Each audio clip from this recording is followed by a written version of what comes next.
মই প্ৰয়াত তৰুণ গগৈদেৱৰ পুত্ৰ কোনো হিমন্ত বিশ্ব শৰ্মা ডাঙৰীয়াৰ পৰা মই ভয় নকৰোঁ। মই প্ৰয়াত তৰুণ গগৈদেৱৰ পুত্ৰ কোনো হিমন্ত বিশ্ব শৰ্মা ডাঙৰীয়াৰ পৰা মই ভয় নকৰোঁ। যোৱাকালি আমাৰ সংবাদমেল চাই মুখ্যমন্ত্ৰী হিমন্ত বিশ্ব শৰ্মা ডাঙৰীয়া অলপ ঠকমক খালে যেন লাগিছে।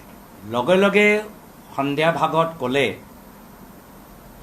যে যদি তেওঁ এটাও কথা ভুল কৈছে তেতিয়া তেওঁ মুখ্যমন্ত্ৰী পদৰ পৰা তেওঁ পদত্যাগ দিব আৰু ঘৰলৈ নাযায়। সেইবাৰ কিয় ক'লে তেওঁহে জানে। কিন্তু তেওঁৰ কথা শুনি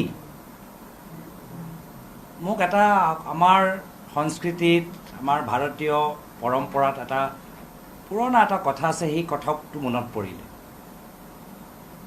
যে এটা মিছা কথা লুকাবলৈ হ'লে হেজাৰ মিছা কথা ক'বলগীয়া হয়।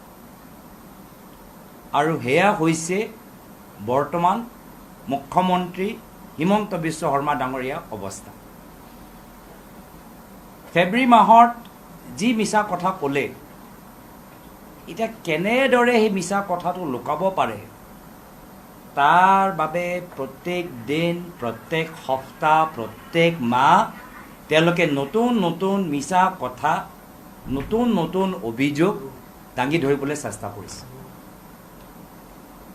আৰু এই মুখ্যমন্ত্ৰী পদৰ পৰা পদত্যাগ দিয়াটো একো নতুন কথা নহয়। তেওঁ এই যে প্ৰস্তাৱ দিলে, এই প্ৰস্তাৱ লৈও আজি